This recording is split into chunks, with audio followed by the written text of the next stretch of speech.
নমস্কার বন্ধুরা, আশা করছি সবাই খুব ভালো আছো। তো আজকের রেসিপি হচ্ছে কাঁচা লঙ্কায় ভেটকি মাছ। এই রেসিপিটা কিন্তু খুবই সুস্বাদু হয়, কিন্তু দুপুরবেলা গরম গরম ভাতের সাথে কিন্তু অসাধারণ লাগে। বাড়িতে যদি ভেটকি মাছ থাকে তাহলে অবশ্যই একবার আমার এই রেসিপিটা ট্রাই করবে। সবার প্রথমে দেখো, একটা কড়াইয়ের মধ্যে আমি পরিমাণ মতো সরিষার তেল দিয়ে দিয়েছি। তেলটাকে খুব ভালো করে গরম করে নিতে হবে প্রথমে। তারপরে নুন হলুদ মাখিয়ে রাখা ভেটকি মাছগুলো এক এক করে দিয়ে দিচ্ছি তেলের মধ্যে। ভেটকি মাছটাকে খুব ভালোভাবে এপিট ওপিট সুন্দর করে ভেজে নেব। আর আমি মাছটাকে কিন্তু লবণ হলুদ আর একটু সরিষার তেল দিয়ে মেখেছিলাম। তো এক পিঠ ভেজে নেওয়ার পর আবার আরেক পিঠ উল্টে দেব। তো আমি এইভাবে এক দুবার উল্টে পাল্টে সুন্দর করে ভেটকি মাছগুলোকে কড়া করে ভেজে নেব। তো ভেটকি মাছটা ততক্ষণ ভাজা হতে থাক।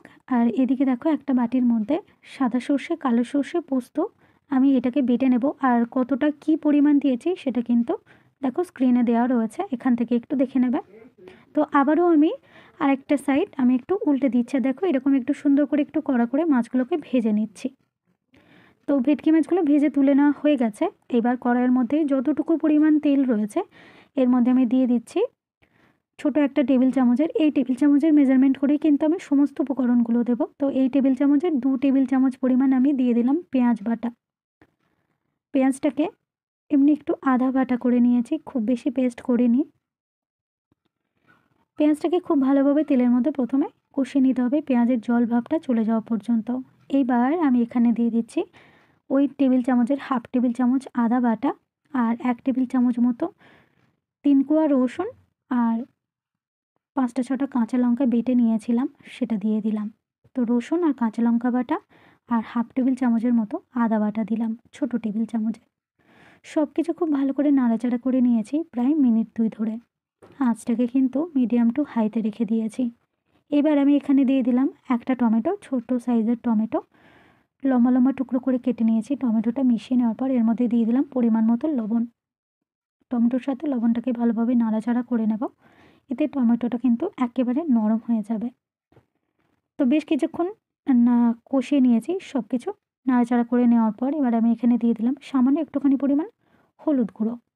আর আমি একটু জিরার গুঁড়ো অ্যাড করেছিলাম, সেটা একটু স্কিপ করে গেছি। তো হাফ টেবিল চামচ জিরার গুঁড়ো আর হাফ টেবিল চামচের মতো হলুদ গুঁড়ো দিয়ে দিয়েছি ওই ছোটো টেবিল চামচের মেজারমেন্ট করে। এবার বেশ কিছুক্ষণ নাড়াচাড়া করে নেওয়ার পর আবারও প্রায় 1-1.5 মিনিট নাড়াচাড়া করে নিয়েছি। এবার যে পেস্টটা আমি রেডি করেছিলাম 2 রকম সর্ষে আর পোস্ত, সেই পেস্ট আমি এখানে দিয়ে দিলাম। পেস্টটাকে দিয়ে কিন্তু আঁচটাকে একদম হাইতে করে দিতে হবে, যাতে খুব বেশি কষতে না হয়। কারণ সর্ষে যদি বেশিক্ষণ কষানো যায় তাহলে কিন্তু একটা তিতকুটি ভাব আসে, সেই জন্য আঁচটাকে হাইতে দিয়ে জাস্ট একটু তেল ছেড়ে গেলে এই মশলাটা এর মধ্যে দিয়ে দিলাম পরিমাণ মতো জল। আর আমি কিন্তু এখানে কালো সর্ষের পরিমাণ কম নিয়েছি, সাদা সর্ষে আর পোস্ত কিন্তু বেশি নিয়েছি। এবার এই ঝোলটাকে বেশ কিছুক্ষণ একটু ফুটতে দেব, যতক্ষণ না ঝোলটা একটু ঘন হয়ে আসে ততক্ষণ পর্যন্ত ঝোলটাকে একটু ফুটিয়ে নেব।